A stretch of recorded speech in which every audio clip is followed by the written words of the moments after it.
Figured, young people who are still, about to graduate high school and going into college, that there might still be issues with these sort of things. But unfortunately, I did not find anything like that. And in a way, I was kind of relieved. It's like, yeah, okay, this is not an issue for us because we're our own people now. I'm out of mom's house. I'm cool, man. I'm in college or whatever you're doing. So even despite the representations that are coming out through media, it's like, no, not even that big of a deal. But the one thing was about the teasing. The teasing part really, teasing broke my heart. Because what I had in my survey was, if you've been teased or harassed for liking My Little Pony, if you care to, please give me examples. And they could write a whole detailed story. Oh, I needed some tissues, man. It was sad. Like some of the things that people experience just because you have ponies. Like I'm lucky. I'm in an institution of higher learning, and so like one of the things that it's always been a joke within my department. Before I got my own office, because I'm such a workaholic, I used to share an office with two ladies with me. And they have pictures of their children and other stuff. And their students have to come in for whatever reason. And their students would come in and they'd be like, who's the girl that likes all the My Little Pony stuff? And they're like, and my partners would tell them, no, that's a guy. What? But ponies, no. Guy? Yeah, guy. That's his whole thing. And it's, I don't want to say I'm UND horse famous, I'll put it that way. I'm I'm known at the university for being into this strange thing that North Dakotans don't really understand. They understand horses, of course. They understand horses, but colorful ones? Huh. You're into that, huh? I mean, even okay. No, I'll get into that story later because that's a whole another kettle of fish. So, it did break my heart the fact that there was just so much going on. I mean, some people would talk about the stuff that happened at their jobs. Like, really? You have a blind bag figurine on your desk and this is now an issue? Wow. So, yeah, that broke my heart, the fact that is significant. And the fact that another thing was about the significance between disclosure and meetups, and I've been retrolling that with my new survey, which I'll get into later. People who are designating themselves as private, were just reluctant to go to meetups, and that reluctance to go to a meetup if they knew somebody that was going to go with them only dropped by half. So even if they had like another friend that they said, yeah, I'll go with you to that meetup, not a problem, that would only drop by half. So, there's a lot of concern there. And, oh, nope, too far. So, but I realized why some of this stuff happened, and it was a shortcoming that I did not anticipate. I did that survey strictly here. That was my first problem. A lot of you are very open individuals. So it's like, yeah, pony stuff, I'm fine, who cares, I'll tell you everything. Yes, makes me happy, but it's just like, I really need to know about the ones who were a little bit more private. It was only like 10% of the people who designated themselves as private. But I also believe that's because they found safety in numbers. It's like, this is a big public event, but you're one in, I don't know, let's just say 10,000. It's going to be a little hard to find you here, or have a friend be like, George, you're into ponies? Cool, dude. Oh yeah. You know, but you know, they're still worried that something negative is going to happen because of it. So that's what happened with the first survey. But it also has helped me to develop, this new theory that I'm working on called the stable. And I'm trying to keep hipping with it with the kids, so I figured Family Guy would be appropriate for this. So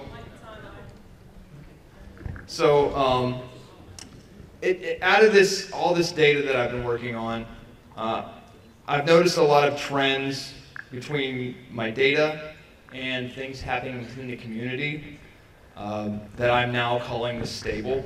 I know that sounds corny and hokey, horse stable, ha ha, cute, funny, whatever. And academia, like, that's a really good one, Sam. You're so smart. I'd like to think so, but actually you all do it for me. I don't have to do much work. It makes my life easy. Thank you. Yes. So I'm developing this theory right now, and it mirrors what we in academia call queer theory. We have this thing called, it was written by Eve Sedgwick, called the epistemology of the closet. Because I've seen a lot of things that happen in this community that mirror a lot of the homosexual community. And it does make sense to me, because what you guys are doing is queering masculinity and femininity. You're changing what is considered the social norm to be a young man or a young woman. Good job, you.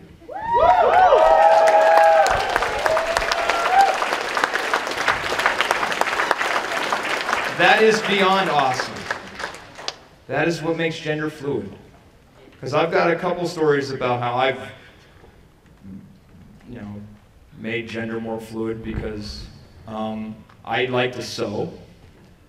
And when I first started going to Joann's, women would clutch their purses. Because they're like, why is a guy in here? And he's not with a young lady? He's here to rob me. Look at those yellow glasses. He's on meth. I'm not. They haven't said it, but you can tell in people's body language. It's pretty scary. I've seen them clutch their purse just because I walk in the door. But this is what happens with our look. I mean, people judge you by the way that you look. And I can only imagine. Well, actually, I got a really good story. Thursday, I was going through the Hilton, and there were 3 business professionals, 2 men and a lady. And they were coming out of the elevator, and they were talking about, well, yeah, I understand Trekkies, but what is up with these people? This is just weird. Like, really, dude? You finally grasped Trekkies. But Trekkies are now cool and normal. But this is, oh, I shudder to think. So, it's... Thank you. It's like, wow, really? We still have this. Now, I've seen within media that the backlash has lessened over the years. It's like the initial shock value has gone away, but you still get it. And so I mentioned that this is a mirror with homosexuality, because this is the only fandom that I know, and I don't know if any of you have seen them. They have Dad, I'm a Brony videos now, where they come to their parents and say, I'm a Brony. And there's a whole performance about this. I'm ashamed to be a Brony. I've let you down, Dad. No, you haven't. You just like horses that are colorful and fly and use magic. You're fine.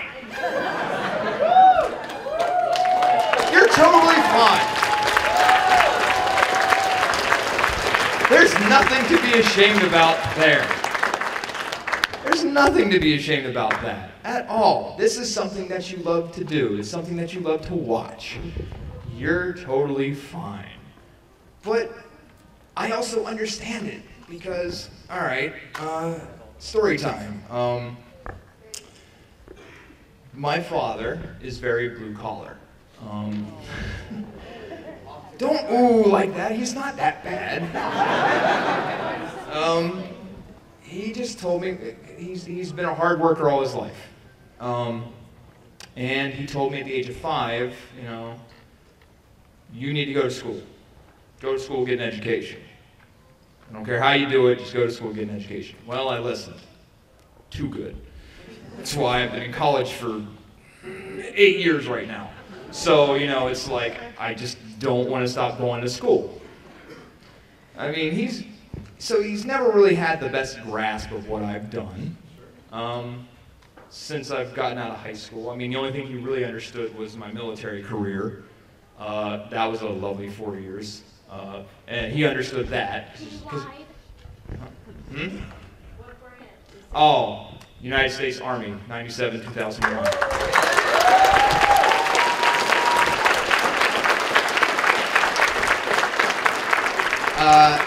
I was signal, and he understood that. He's like, well, you're doing this to get money, you know, GI Bill, pay for you to go to college, and then you'll get a job and do whatever, you know, whatever normal people do. Cool, Dad, thanks. So I go to college the first time, get out, and I'm like, you know what, I want to get my master's. What for? You already went to college 4 years. Why not? All right, fine, whatever you want to do, son, you do it. As long as I'm not paying for it.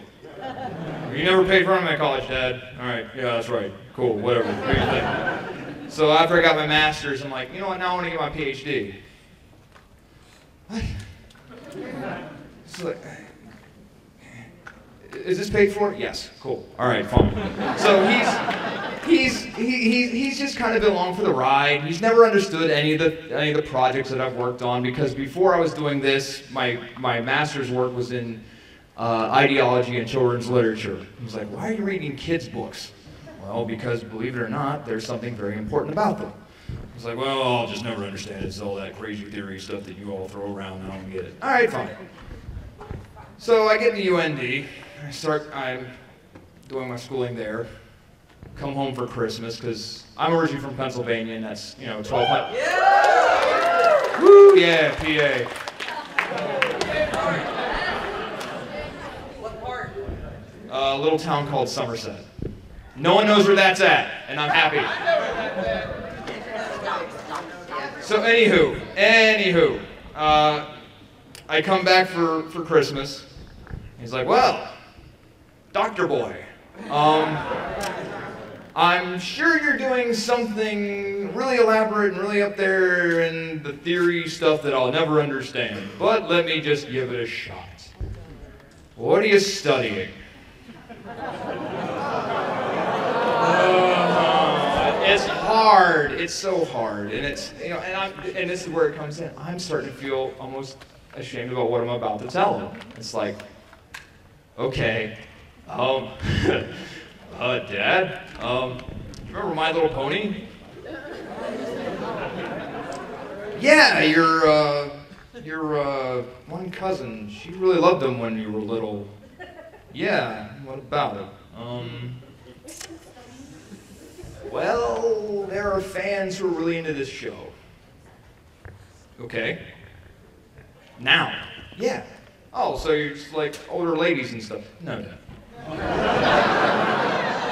No, Dad, it's not. So who are they? Roughly college age fans. Okay. Next question. Are they,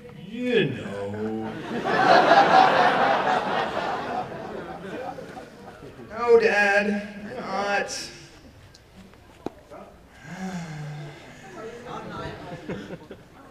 The university's paying for you to do this? Yes, Dad, they are. I don't know what con story you told them, but you did a bang-up job if they're funding you to do that. Thanks, Dad, for the support. So, yeah, I mean, I felt so awkward telling him that, yeah, I got the fun job. You know, like the rest of my cohort, they deal with serious stuff like crisis communication and performance art. I've got all the ponies.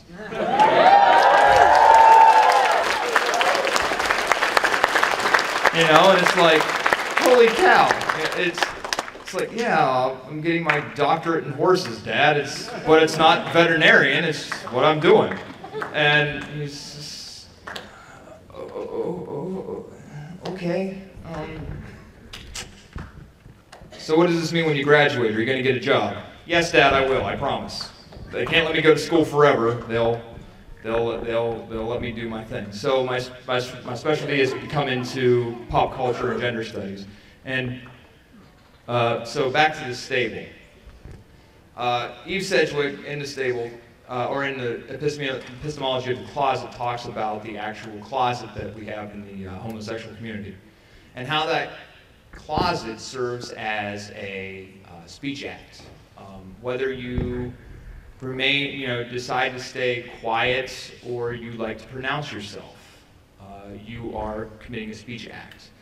And the closet itself, or in this case the stable, acts as a double-edged sword. If you stay private about your fandom, in this case, you are in a safe harbor. You don't have to worry about any potential backlash, because you might have friends who are like, oh, those bronies, they're weird and whatever negative slur you want to throw out there. If I ever met one, I'd punch him in the face. Okay, well, I guess I'm not going to tell you Applejack's my favorite pony then, jerk. Fine. I'm not sharing my friendship with you anymore, dude. You know, but because you're worried, like, oh, if that's how they feel, I'm just going to keep quiet about this. And believe it or not, that actually makes it worse. Because you're remaining silent about how you feel. And when people don't, I've always known this, and it serves for almost anything. People have negative connotations about anything until they meet somebody who is a part of that. And it's like, they never put a face to it. It's like, yeah, they're human beings. It's what they're into. So what? Just let them be. But we still have this sense of shame that I violated some norm that I wasn't supposed to, and there's nothing wrong with that. And so when you keep yourself private like that, you harbor these feelings. These feelings can around society will be like, wow, my bronies for whatever reason. And eventually, if they find out, oh, there's more than just a few of them, and I've met a few, and they're not that bad, well, feelings change. Just like the original feelings of the media 3 years ago. All those representations that we dealt with, going after disability, or they're weird.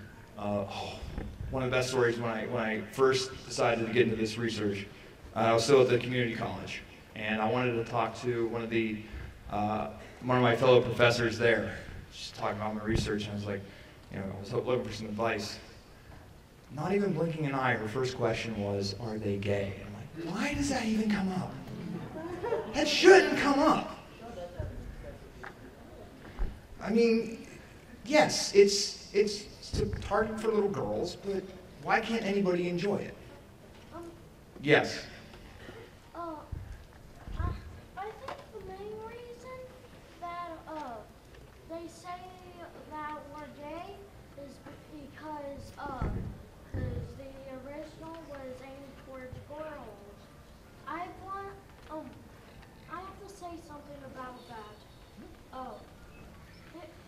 In the first ever series of My Little Pony on television, some boys watched it, and there were like the private bronies.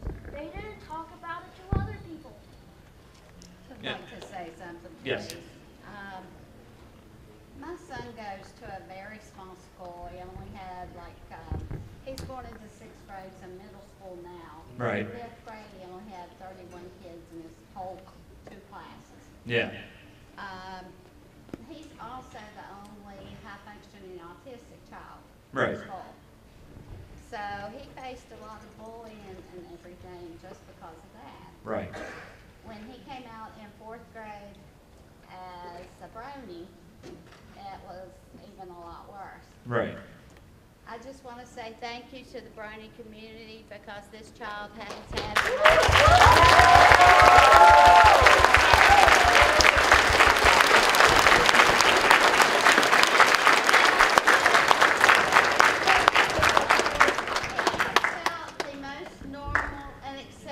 he ever has in his entire life. So thank you very much.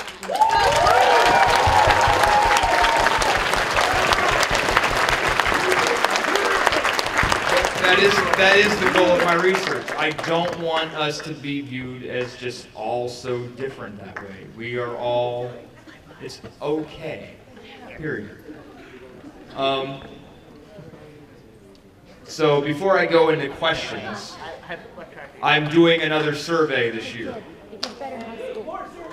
Yay, surveys! Science! Yes. Social science.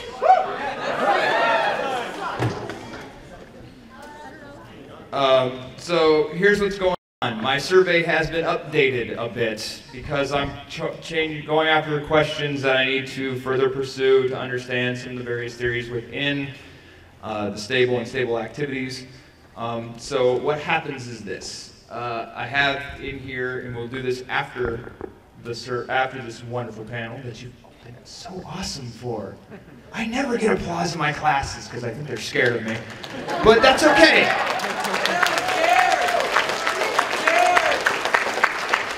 I don't blame them. I'd be scared of me too. I'm not their conventional professor, but who wants to be normal?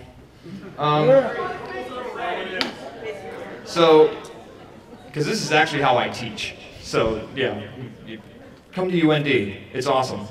For me, anyway.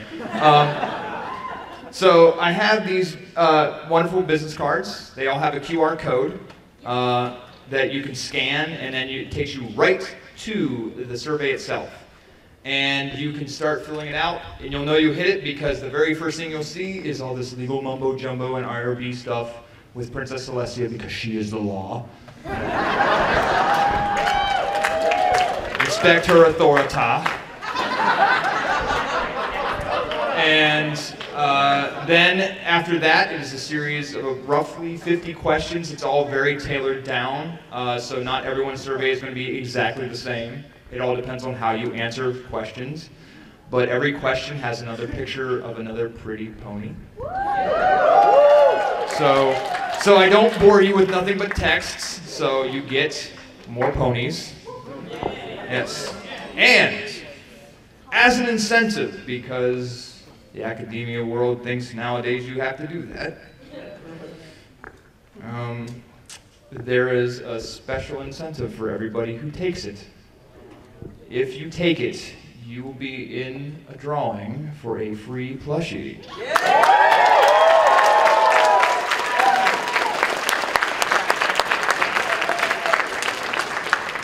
That I make myself.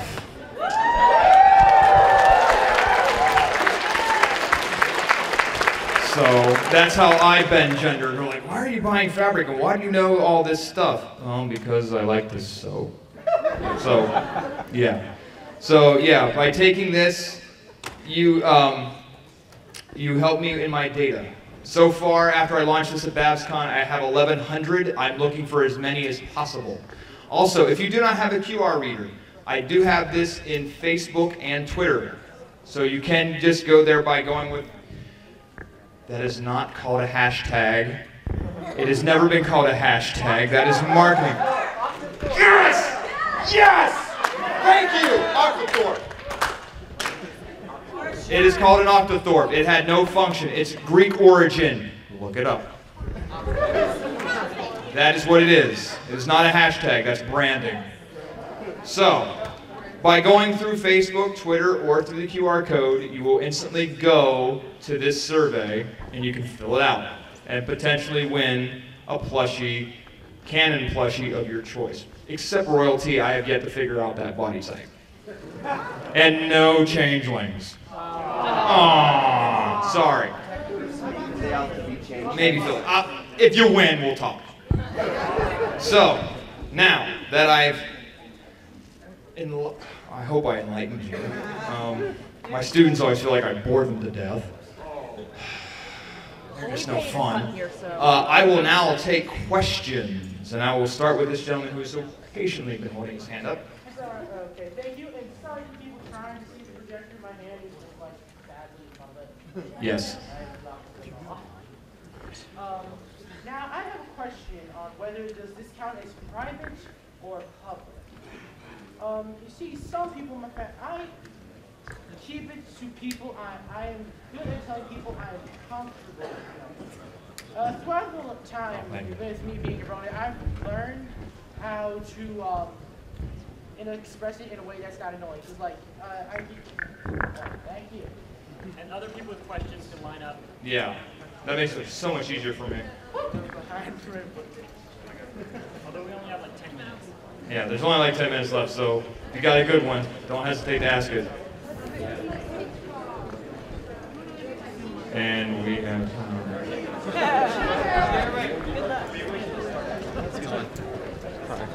Test. Test. Okay. Oh, sweet, it works. Yes. Okay. All the way from. I tried it for 5 minutes.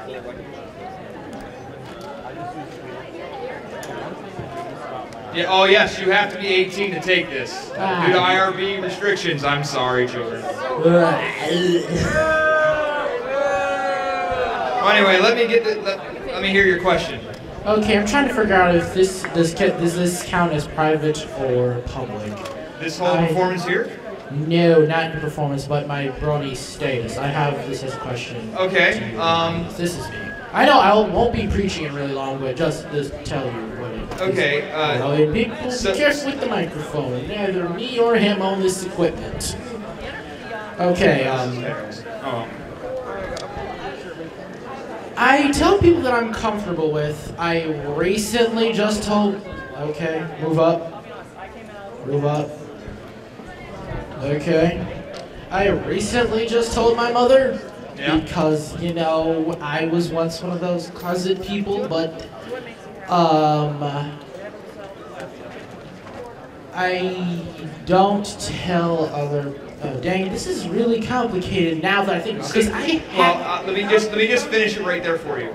In my survey, I whittle that down. So like how, have you told people, have you not told people like that? So I tell people I'm comfortable with. Just recently told my mom. Dad is haven't done so it's how do you designate yourself?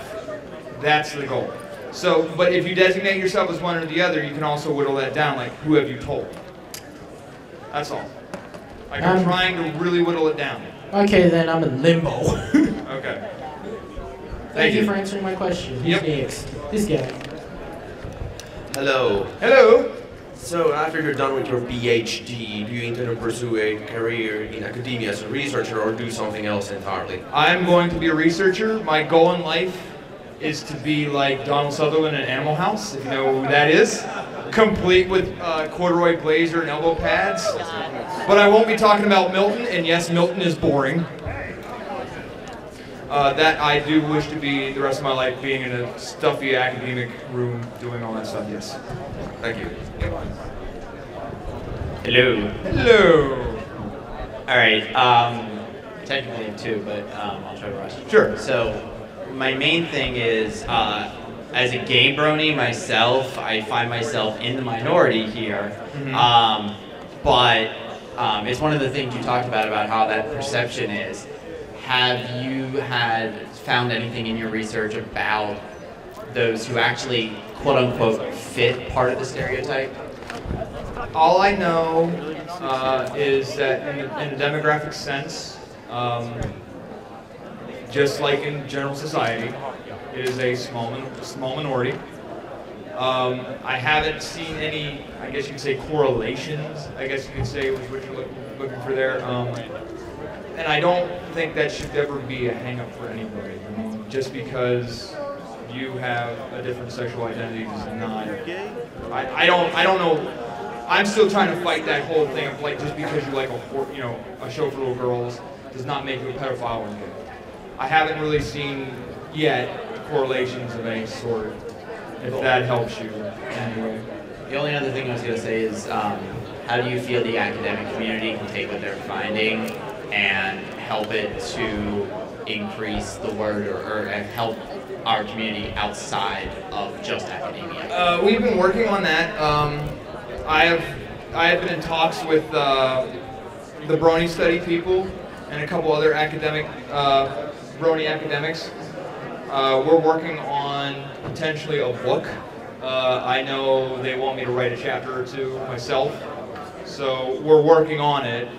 But in academia, we're very slow. Just how we are. Yeah.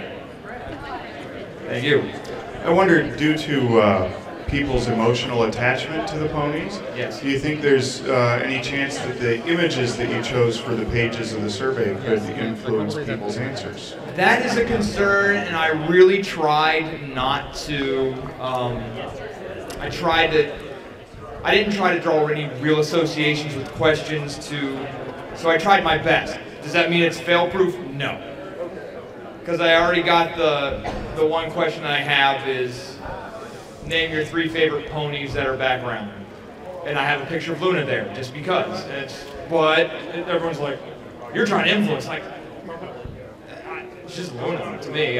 But to other people, that's like I'm favoring her. It's like, no, my favorite pony's Roseluck. Huh? So all of you. But no, I try my best, but you'll never be infallible for that. Yes.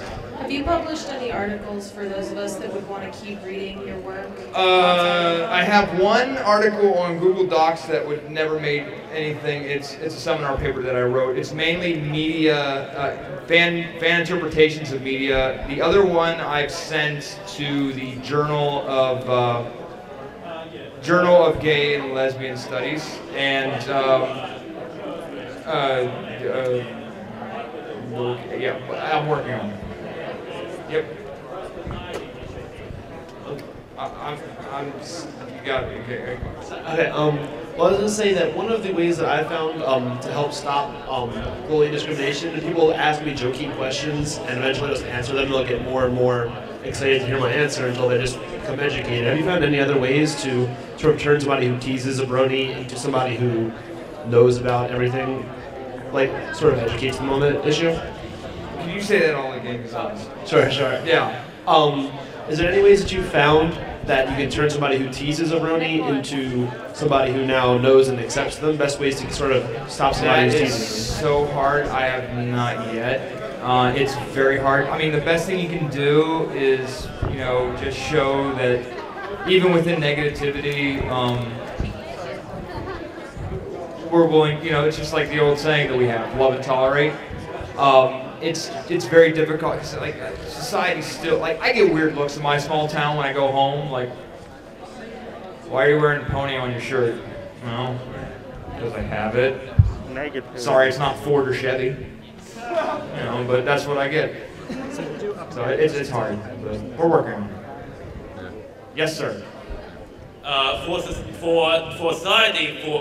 society that is not used to men watching cartoons like this, what is society's response? Basically, what is society's response for people who watch MLP? What television shows are they supposed to watch instead? Well, that is a good question. I mean, when I'd like to think that I'm part of the beginning of that generation that still watched cartoons after junior high, and that's now like I used to watch anime back in the day, and who would give me harass me for it. But now anime is to the point where everybody knows what it is. They've at least seen one episode of Dragon Ball. So it's just a slow acceptance rate. and these things are just starting to move. I mean,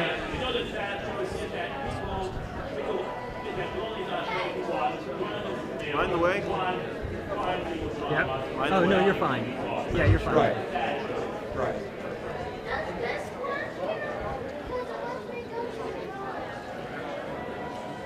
What? Oh, yeah, if you're, yeah. Go ahead. Success. Go ahead. What's your question? I have 2 questions. Okay. One is, could you make non-canon and plushies? Because I'll just, if it's an OC within reason, which means like no tribal tattoos, no 30 horns, none of that, you know. I need that looks like a, actually looks like a pony. And I'll, you know, if you win, we'll work on it, all right? okay. The second one is,